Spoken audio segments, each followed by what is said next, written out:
Daniel, we found the only woman in Asheville more desperate than you. Bryce Caldwell's voice rolled through the ballroom like a polished insult, smooth enough to earn laughter before anyone admitted it was cruel. Crystal glasses paused halfway to painted lips. Silverware clicked against porcelain. Beneath the warm glow of 3 chandeliers, nearly 200 guests turned toward the stage, eager to see who had been chosen for the evening's little surprise. Daniel Mercer stood beside the microphone in his only dark suit, one hand resting near the worn leather wallet in his pocket. He had been told this was a charity gala. He had been told someone wanted to introduce him to a woman. No one had told him that another human being was about to be offered to the room as entertainment. Come on, Daniel, a man called from the nearest table. Try to look grateful. At least give her a chance. It is only a joke. Daniel did not answer. Across the room, his 10-year-old daughter, Lucy, sat beside the owner of the garage where he worked, her small hands folded around a paper cup of sparkling cider. She was not laughing. She knew that look in her father's eyes.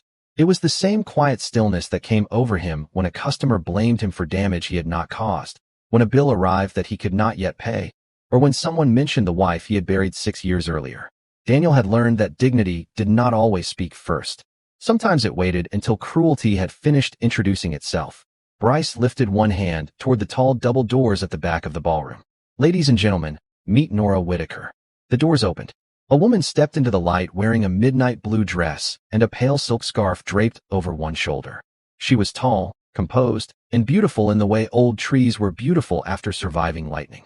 Then the spotlight shifted. The room saw the scars along the left side of her face and neck. A few guests looked away. Others leaned closer. Somewhere near the stage, a woman covered a laugh with her napkin, and that single sound gave permission for several more to follow. Nora stopped walking. Her fingers tightened around the edge of her scarf. She had entered boardrooms filled with hostile investors. She had faced reporters who asked whether she still recognized herself in the mirror. Yet nothing prepared a person for the moment a crowded room decided her pain was funny. Bryce smiled as though he had arranged something charming. Daniel, you may refuse. No one here would blame you. Turn around, someone whispered. Save yourself. She cannot expect him to stay. Daniel looked at Nora. He did not stare at her scars. He noticed the way she held her breath. He noticed the small tremor in her hand. He noticed that she had already begun lowering her eyes, preparing to protect what remained of her pride. Then Bryce placed the microphone in front of him. Well, Daniel, is she your date? Daniel's jaw tightened. No, he said. The laughter returned, louder this time. Nora closed her eyes. Lucy rose from her chair. Bryce grinned. Then Daniel stepped away from the stage and walked toward Nora. No, he repeated, his voice low enough to make the room strain to hear him. He reached into his wallet and removed a black and silver pendant shaped like a swallow. The moment Nora saw it, the color left her face. Daniel held it beneath the chandelier, where the burned metal caught a thin line of gold. She is not my date, he said. She is the reason my daughter is alive. The laughter vanished. Every glass became still. Every phone lowered. And in the silence that followed, Nora Whitaker looked at the little girl running toward her and heard a voice she had carried in her memory for 6 years. I remember you, Lucy whispered. 3 days earlier, none of them knew they were about to meet.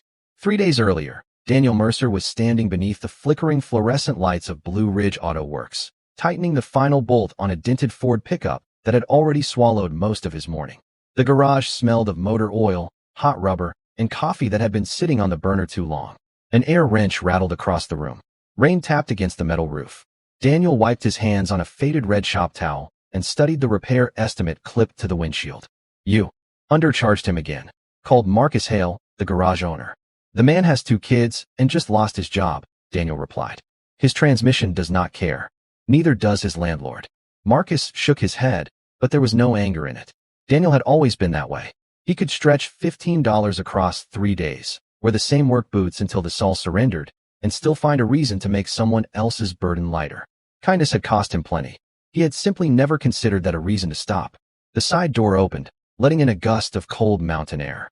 Lucy Mercer stepped inside wearing a yellow raincoat, her dark blonde hair escaping from a loose braid. She carried a brown paper bag in one hand and a folded cream envelope in the other. Lunch delivery, she announced. Peanut butter? Daniel asked. Turkey. I am trying to keep you alive. Very responsible. Someone has to be. Marcus laughed from behind the parts counter. Lucy placed the bag on Daniel's toolbox, then held up the envelope. This came from Mr. Caldwell's foundation. Daniel's expression changed. He took the invitation carefully, leaving faint grease marks along its gold border. The card invited him and Lucy to a charity gala at the Whitaker Grand Hotel on Saturday evening. Marcus leaned over his shoulder. That is the biggest fundraiser in Asheville. You should go. I do not own a tuxedo. You own a suit. I wore it to a funeral. The humor left the room as quietly as it had entered. Lucy looked down at Daniel's worn leather wallet resting beside the register. Its corner had split years ago, but he refused to replace it. She picked it up before he could stop her. You still carry it, she said. The wallet opened in her hands, revealing a blackened silver pendant shaped like a swallow. Its left wing was warped by heat. A thin chain remained curled behind it like a burned thread. Daniel gently took the wallet back. Careful, sweetheart. Why do you keep it hidden? Because it belongs to someone else. 6 years earlier, firefighters had placed that pendant in Daniel's palm outside the Hawthorne Hotel while smoke rolled above the rooftops. His wife had not come out. Lucy had. She had been 5 years old, wrapped in a gray emergency blanket, clutching the little silver bird so tightly that its edges had marked her skin. She remembered a woman's voice through the smoke. Keep talking. Keep breathing. Your father is waiting. Daniel had searched hospital lists, newspaper reports, and fire department records, but the woman who carried Lucy to safety had disappeared before he could thank her. Do you think we will ever find her? Lucy asked. Daniel closed the wallet and returned it to his pocket. I think some debts are too important to forget. Then maybe you should come to the gala, Marcus said, tapping the invitation. Whitaker money rebuilt half the city after that fire. Someone there might know something. Daniel looked at Lucy. She was trying not to hope too visibly. All right, he said. We will go. Lucy smiled and wrapped both arms around him, ignoring the grease on his shirt. Outside, the rain softened against the roof. Inside Daniel's pocket, the burned swallow rested beside his heart, waiting for the woman whose name he did not yet know. Across town, while Daniel Mercer agreed to attend the gala, Nora Whitaker stood before a hotel mirror and tried to decide whether courage required the scarf. The presidential suite of the Whitaker Grand overlooked downtown Asheville, where rain turned the streets silver and the Blue Ridge Mountains disappeared behind a curtain of gray. On the bed lay a midnight blue dress, a pair of simple black shoes, and the pale silk scarf her assistant had placed beside them without being asked. Nora touched the left side of her face. The scars began near her temple, crossed her cheek, and continued beneath the collar of her blouse. She did not fear mirrors. Mirrors only reflected light. People added judgment. The board meeting begins at 4, said Evelyn Brooks from the doorway. Evelyn had worked beside Nora for 12 years and had learned when to speak softly. Bryce wants the press photographs taken first. Of course he does. You can decline. If I decline, he will say I am hiding. And if you attend, he will make certain everyone stares. Nora lowered her hand. Then let them stare. She had returned to Asheville to lead the 6th anniversary fundraiser for families displaced by the Hawthorne Hotel fire. The Whitaker Foundation had rebuilt homes, funded counseling, and paid medical bills, but Nora had not attended the previous 5 ceremonies. The newspapers called her reclusive. The board called her fragile. Neither word was true. She had simply grown tired of entering rooms where sympathy arrived before respect. Downstairs, the ballroom staff moved beneath chandeliers, arranging white roses and gold place cards across 30 round tables. Nora entered through the service corridor to avoid the photographers. Her heels made almost no sound on the carpet, but the room still noticed her. Conversations shortened. Eyes shifted. A young server carrying champagne glasses turned too quickly and saw Nora without the scarf.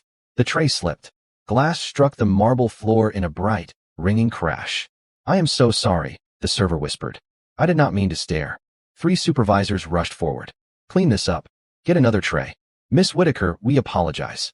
Nora knelt before anyone could stop her and began gathering the unbroken glasses. What is your name? She asked. Emily. Are you hurt, Emily? No, ma'am. Then nothing important was broken. The girl's hands trembled as she reached for a fallen napkin. I thought you would be angry. Nora placed the last glass upright. People have dropped worse things in front of me. The supervisors exchanged uncertain looks. Nora rose and handed Emily the folded napkin.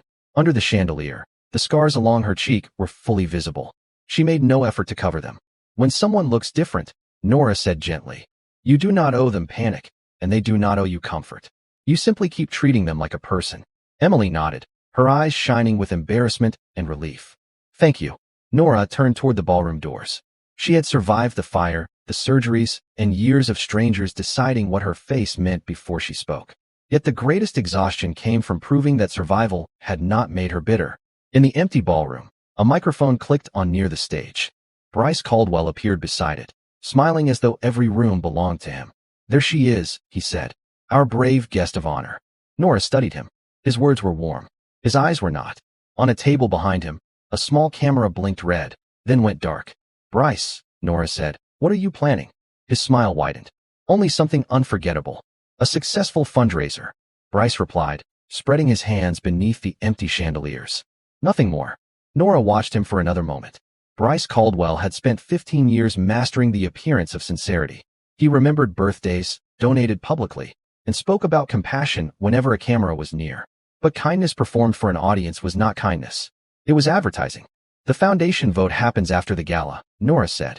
If you have something to say it in the boardroom. Bryce adjusted his silver cuff link. You always assume the worst of me. Experience saves time. She walked past him without looking back. Only when the ballroom doors closed did his smile disappear. From behind the stage curtain, Tessa Monroe stepped into view with a tablet pressed against her chest. Her red heels clicked across the marble, sharp and impatient. She saw the camera. She saw a camera, Bryce corrected. She did not see the other 6.